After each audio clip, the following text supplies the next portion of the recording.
नमस्कार प्रणाम दोस्तों, मैं आरती किया भोजपुरी प्रिय गीत सुनाने जा रही हूँ। आप लोग खूब ढेर से प्यार दुलार दीजिएगा।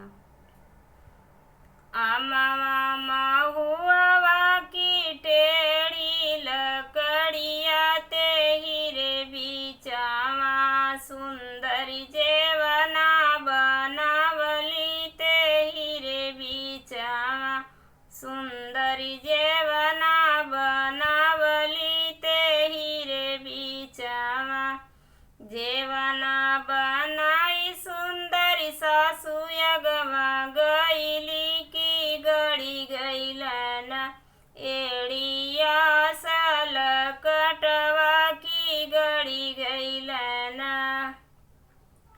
देखा हो सासु एड़िया सल कटवा की गड़ी गईलन एड़िया सल कटवा की गड़ी गईलन। एड़ी तुहर देखली बहु जांगी देखी अइली की नाही मिलन एड़िया सल कटवा की नाही मिलन। आखी तुअर फूटो सासु जांगी गुनवा लगो बजर परोन एड़िया सल कटवा बजर परोन।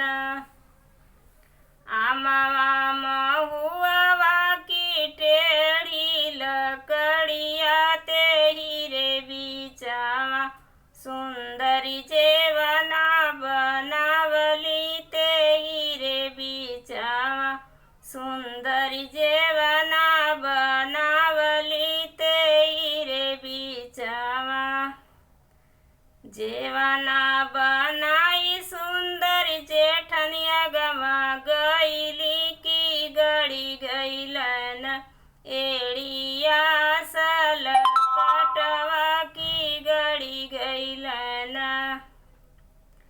देखा हो जेठन एड़िया सल कटवा की गड़ी गईलन एड़ी तुअर देखली देवरन जांगी देखी अइली नाही हो मिलन एड़िया सल कटवा नाही हो मिलन। आखी तुअर फूटो जेठन जांगी गुनवा लगो बजर परोन एड़िया सल कटवा बजर परोन। आमा महुआ की टेढ़ी लकड़िया ते हीरे बीचावा सुंदरी जेवना बनावली ओ हीरे बीचावा जेवना बनाई सुंदरी देवरु यगवा गईली की गड़ी गईलन एड़िया सल कटवा की गड़ी गईलन।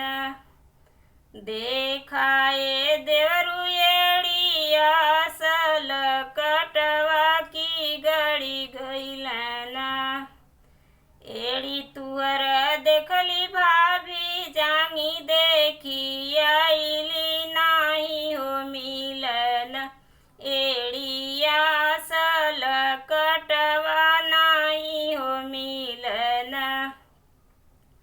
आखी तुअर फूटो देवरु जांगी गुनवा लगो बजर परोन एड़िया सल कटवा बजर परोन।